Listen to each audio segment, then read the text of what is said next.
السلام عليكم ورحمة الله تعالى وبركاته. مرحبا بالجميع وتحية إليكم من جديد. برنامج اليوم هو برنامج مهم موجه خاصة إلى الإخوة والأخوات الذين لديهم تساؤل عن الهجرة إلى الولايات المتحدة الأمريكية. إذن هناك نقاط مهمة سوف نتطرق لها في البرنامج، ولا بأس إن استفدتم من البرنامج أن تقوموا بمشاركته مع الأصدقاء والأحبة، هذا كله لكي تعم الفائدة. ولا تنسوا أن تشتركوا في القناة. إذن هناك تأشيرات أمريكية قد تخول لكم الحصول على الإقامة الدائمة بأمريكا، وتعنى بالحصول على البطاقة الخضراء أو ما يسمى بالجرين كارد، ومن بعد ممكن ما بعد 5 سنوات يحق لكم طلب الحصول على الجنسية الأمريكية. وبالطبع هذه الفرصة يبحث عنها كل من هو منكم يريد الإقامة بأمريكا بصفة قانونية، أي يريد الحصول على الجرين كارد. وسوف نوضح لكم هذا بالتفصيل في البرنامج، وعليكم أخذ هذه المعلومات المهمة بعين الاعتبار لكي تشتغلوا عليها بضوابط، ولكي تحققوا ما هو مهم يتعلق بالحصول على الإقامة بأمريكا. وبالطبع هنا دائما نؤكد تعنى بالجرين كارد، ومن بعد ممكن الحصول على الجنسية الأمريكية.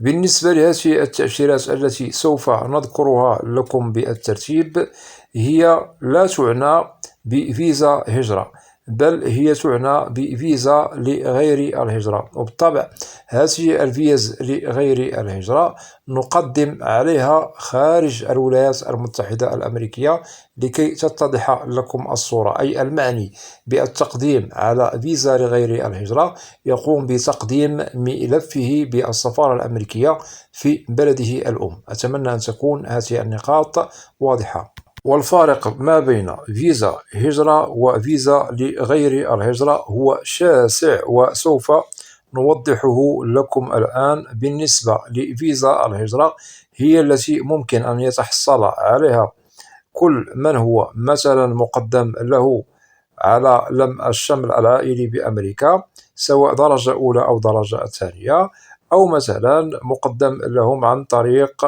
لم شمل أزواج. وكذلك هناك الهجرة عن طريق القرعة الأمريكية. بالطبع هذا الفائز أو الفائزة الذين تحصلوا على فيزا قرعة للدخول إلى الولايات المتحدة محسوبون على فئة أو فيزا للهجرة بالولايات المتحدة، ويتحصلون عند دخولهم إلى أمريكا على الجرين كارد، ومن بعد يتحصلون على الجنسية الأمريكية. وهناك بعض الفيز التي هي محسوبة على فيزا هجرة، وسبق أنه وضحت معلومات مهمة عن فيزا هجرة جميعها عبر القناة. ممكن أن تقوموا للعودة إلى هذه البرامج لكي تستفيدوا أكثر وأكثر عن كل ما هو يعنى بكل نوع أو فئة من فيزا هجرة إلى الولايات المتحدة الأمريكية. وبالطبع كل نوع من فيزا هجرة يخول للحاصل عليها الحصول على الجرين كارد والجنسية من بعد. وهنا نؤكد بالنسبة لفيزا هجرة هي عكس فيزا لغير الهجرة.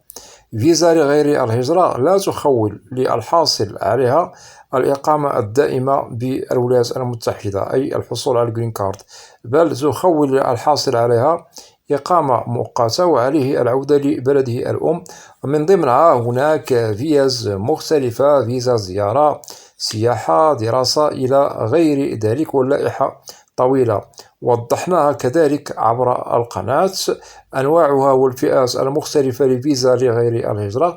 كل هذا سوف تجدوه في برامج قمت بتنزيلها عبر القناة، وإن شاء الله ممكن أنكم كذلك سوف تستفيدون من المعلومات المهمة التي تتعلق بفيزا لغير الهجرة إلى الولايات المتحدة الأمريكية. إذن وضحنا لكم الفرق ما بين فيزا هجرة، والتي وضحناها لكم بالواضح أكثر، وكذلك وضحنا لكم بعض الأنواع فيزا لغير الهجرة، والفارق هو واضح. فيزا هجرة تخول للحاصل عليها الإقامة الدائمة والحصول على الجرين كارد من بعد أن يتحصل على الجنسية الأمريكية. أما بالنسبة لفيزا لغير الهجرة فلا تخول للحاصل عليها الإقامة الدائمة بأمريكا، لأنها تعتبر فيزا مؤقتة، وعلى الحاصل عليها أن يعود لبلده الأم في الوقت الذي هو معين ومؤقت في التأشيرة التي حصل عليها على حسب أنواع وفئات فيزا لغير الهجرة. أتمنى أن تكون هذه النقاط واضحة. إذا بالنسبة للفيز لغير الهجرة التي سوف أوضحها لكم، في حالة أنكم قدمتم عليها ونجحتم في الحصول عليها بالسفارة الأمريكية ومرت أموركم بسلام ودخلتم إلى أمريكا، ممكن تخول لكم من بعد الدخول يعني بشكل نظامي إلى الاشتغال على تحويلها إلى إقامة دائمة، أي الحصول على الجرين كارد. بالطبع ممكن أن تتمتعوا بحقوقكم مكتملة، عيش كريم مستقر، عمل وأشياء أخرى مهمة يبحث عليها كل من هو يريد أن يقيم إقامة دائمة بأمريكا كمهاجر قانوني. وكذلك ممكن التمتع بجميع الحقوق المكتملة بالولايات المتحدة الأمريكية. من ضمن هذه الفيز التي ممكن تحويلها إلى إقامة دائمة للحصول على الجرين كارد، ومن بعد ممكن الحصول على الجنسية الأمريكية ما بعد 5 سنوات. وهذه الفئات من التأشيرات سوف أسردها عليكم بالترتيب لكي تكون على بينة من أمركم، ولكي تعرفوا ما لكم وما عليكم وما هو المطلوب منكم في هذه التأشيرات لغير الهجرة، والتي سوف نذكر أسماءها بالترتيب. بالنسبة لهذه التأشيرات نذكر من ضمنها فيزا الكي 1 وفيزا R1 وفيزا أو بي وفيزا O1 وفيزا H1B وفيزا L1A وفيزا L1B وفيزا E وفيزا E1 وفيزا E2. إذا بالنسبة لهذه التأشيرات التي سردتها عليكم بالترتيب، سوف نوضح لكم كل تأشيرة وكيف ممكن أنه تقوم يعني بطلبها، وما هي الشروط التي لازم أن تتوفر في المعني بطلب كل فئة من هذه الأنواع من الفيز التي ذكرنا، والتي بالطبع هي محسوبة على فيزا لغير الهجرة. وكما ذكرنا هي لا تخول لصاحبها المكوث والإقامة الدائمة بأمريكا، ولكن ممكن الاشتغال على تحويلها عند دخول يعني المعني بها إلى الولايات المتحدة، وهذا سوف نوضحه لكم. وتحويلها بالطبع إلى إقامة دائمة للحصول على الجرين كارد والجنسية الأمريكية ما بعد 5 سنوات. نبدأ بالتأشيرة الأولى وهي فيزا الكي 1. هذه الفيزا هي تعتبر فيزا لغير الهجرة، بالطبع هي فيزا خطوبة تقدم من طرف الخطيب أو الخطيبة الذين هم بالولايات المتحدة. يقدم للخطيب خارج الولايات المتحدة الأمريكية، ولازم إتمام الزواج بأمريكا، وممكن تسوية هذا النوع من فيزا لغير الهجرة أي فيزا الكي 1 إلى إقامة دائمة. وبالطبع لازم إتمام الزواج مع الخطيب أو الخطيبة بأمريكا إذا أردتم الحصول على الإقامة الدائمة للحصول على الجرين كارد، ومن بعد ممكن أنكم تتحصلوا على الجنسية الأمريكية. ننتقل إلى التأشيرة الثانية وهي H1B.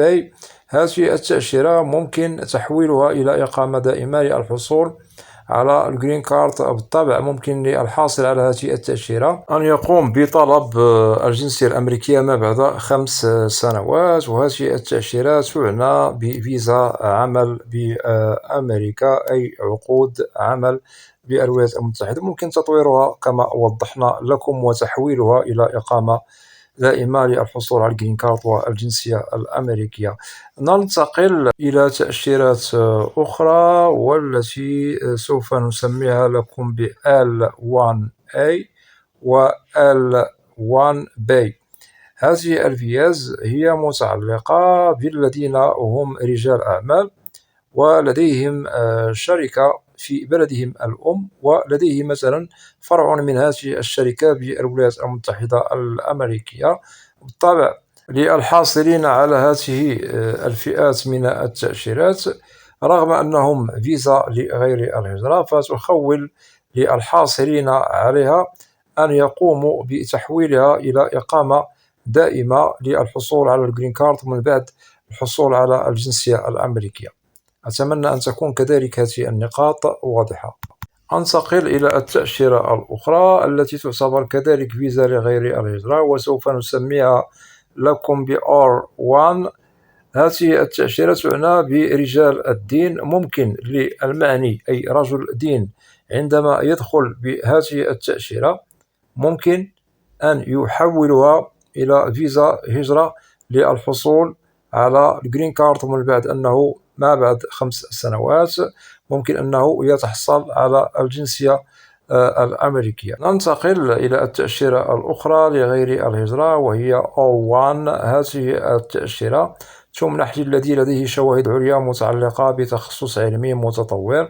ممكن عند التقديم على هذا النوع من التأشيرات والحصول عليها بالنجاح، فممكن للذي سوف يدخل بهذه التأشيرة إلى الولايات المتحدة أن يحولها إلى إقامة دائمة للحصول على الجرين كارد، ومن بعد ممكن أنه يتحصل على الجنسية الأمريكية أي ما بعد 5 سنوات. ننتقل إلى فيز أخرى وهي فيزا وفيزا 1 وفيزا 2.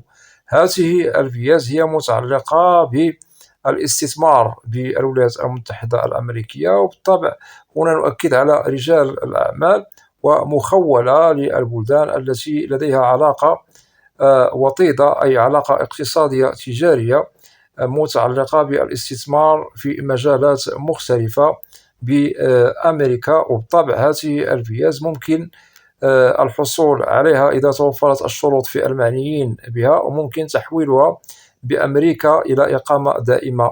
وممكن كذلك ما بعد الحصول على الجرين كارد ممكن طلب الجنسية الأمريكية، ليس هناك من مشكل. أتمنى أن تكون هذه النقاط واضحة. وللخلاصة، كل هذه الفيز التي ذكرنا لكم هي فيز محسوبة على فيز لغير الهجرة، وبالطبع ممكن للمعنيين بالتقديم عليها أن يقدموا عليها داخل بلدهم الأم أي بالسفارات الأمريكية الممثلة وزارة الخارجية الأمريكية في بلدكم الأم بالطبع.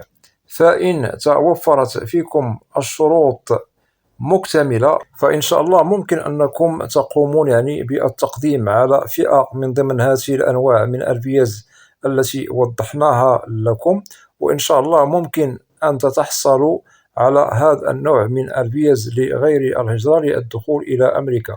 ولكن إذا أردتم تحويلها إلى إقامة دائمة للحصول على الجرين كارد من بعد الحصول على الجنسية الأمريكية، ننصح أن تشتغلوا عن طريق عمل نظامي محكم، تنسق في هذا العمل المحكم مع محامي هجرة، والذي سوف يعمل لكم على كل صغيرة وكبيرة تتعلق بالتأشيرة التي أنتم حصلتم عليها وتعتبر فيزا لغير الهجرة.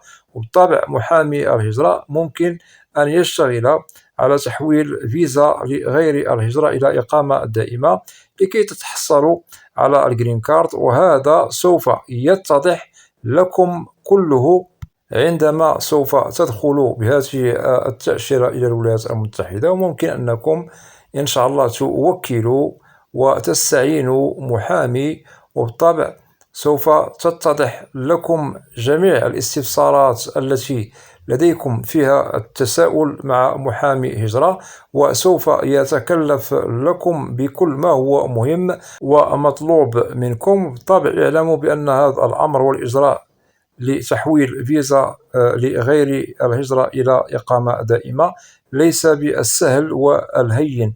الاشتغال عليه لوحدكم بالطبع لا يمكن، بل عليكم الاستعانة بمحامي هجرة ونسطر عليها.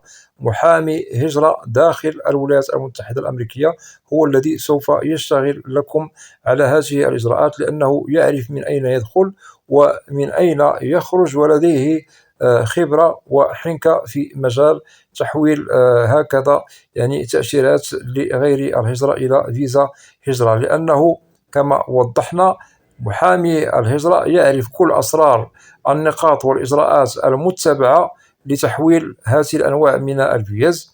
وكذلك نؤكد ممكن إن شاء الله عندما تتم جميع الأمور بخير وسلام فسوف تتحصلوا على الإقامة الدائمة والتي تعنى بالجرين كارد. واعلموا بأنه مقابلات هذه الفيز داخل بلدكم الأم أي بالسفارات الأمريكية تمر بسلام.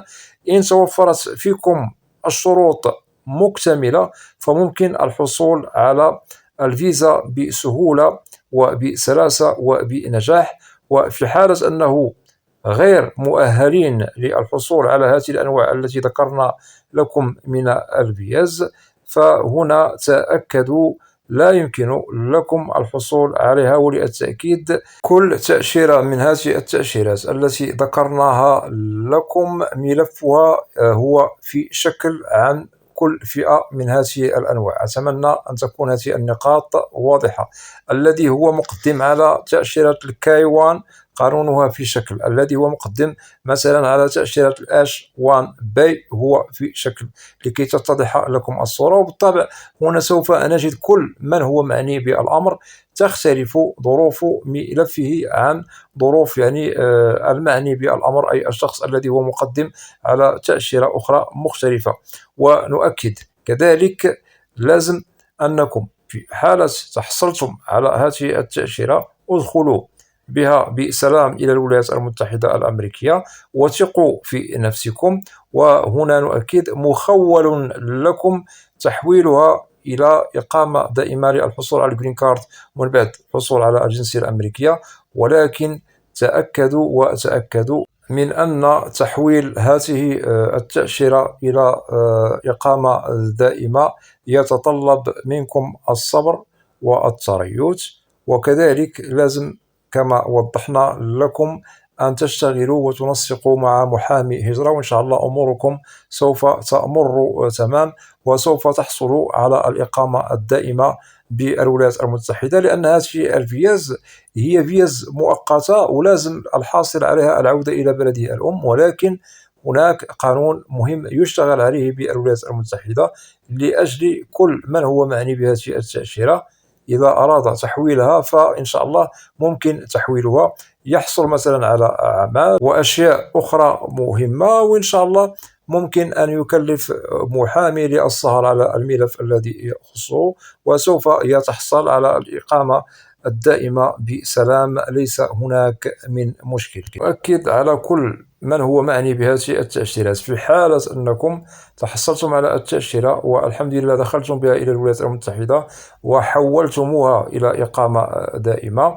فاعلموا ممكن من بعد أنكم تقوموا بإلم شمل العائلي والذي يتعلق مثلا بالزوجة والأبناء سواء فوق من 21 سنة أو تحت من 21 سنة، لأنه كل واحد منكم عندما سوف يشتغل على تحويل هذه التأشيرة إلى إقامة دائمة فمخول له فقط أن يقوم بإلم شمل الأبناء.